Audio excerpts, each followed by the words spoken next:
Bloodhunt is a battle royale that just seems to have come from nowhere.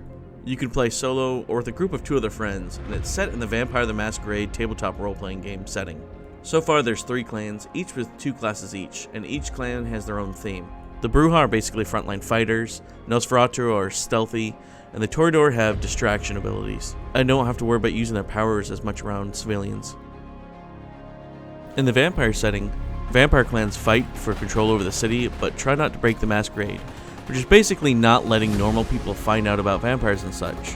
This blends over into the battle royale, where if you run up a wall or use a power with a citizen around, they will run in fear, and as punishment you get marked on the map for 60 seconds.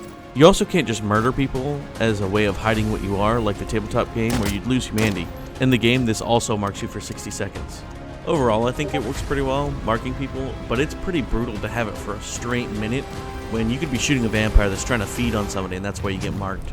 Or you happen just to dome a civilian because you thought they were a vampire for a second. The game is like a lot of other battle royales. You start with nothing, you have to find what you need: weapons, healing items, gear. You have to fight other teams while doing it. The map slowly closes over time, forcing you closer and closer, although the map doesn't close in a unified way in Bloodhunt. It often has weird angles and then paths and leaves open for players, which I like. It's not just a circle getting smaller and smaller. In the game, every class gets some type of movement power. The same clans share the same movement powers, and then every class has their own unique attack type power. One class gets like a wall of force it can throw that can be like bullets. One class basically has a flashbang on legs, and another has a good ground smash ability. One thing to keep in mind during a match is that you can find different blood types in NPCs. There's 4 total. One gives you health regeneration, one is for each of your active abilities, and one increases melee damage. You can see these when you use your vision to mark items and gear, and they each have their own unique color, so they're pretty easy to see.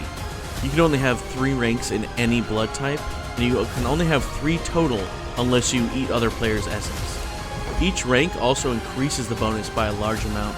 Melee bonus damage for existence, the first rank is 10%, the second rank is 25%, and the third rank is 50% damage. That extra 50% damage can make you an absolute beast in close combat.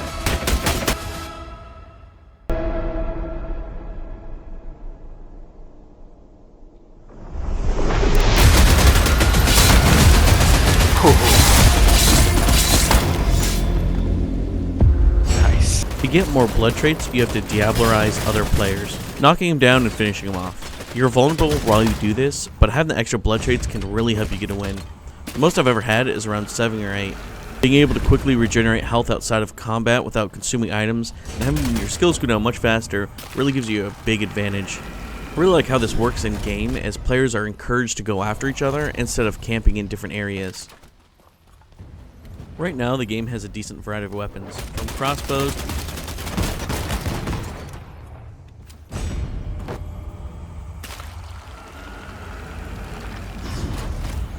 to miniguns, a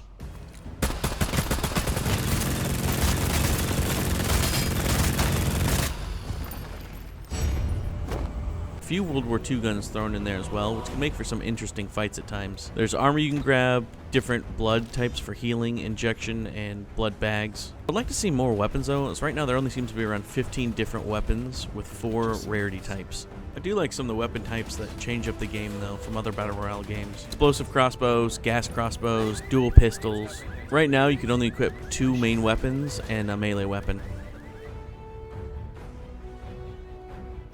Like many games, the text chat is censored for certain words. I think they messed it up though, because the word guy is censored, but the word gay isn't. I don't know, I just found this kind of funny and strange when I was messing around in the game, after realizing the word guy was censored.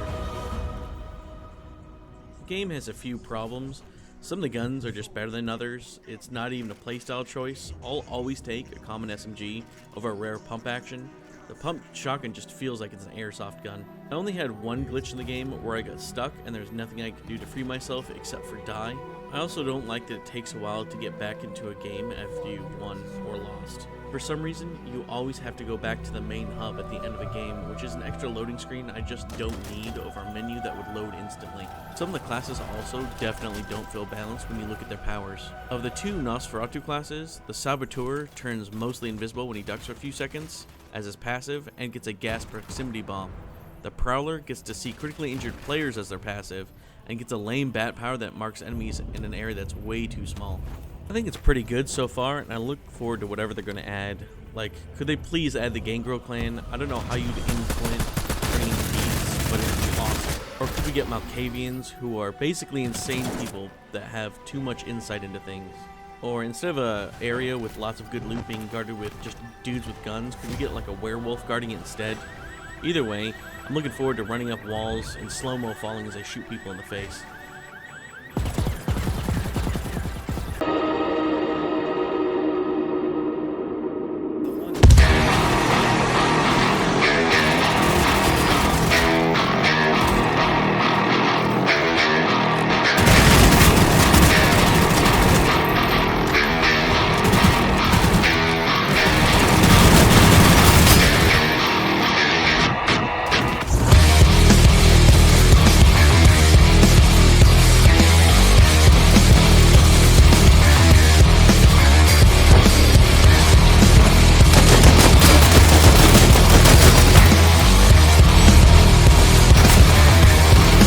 Shit on laser.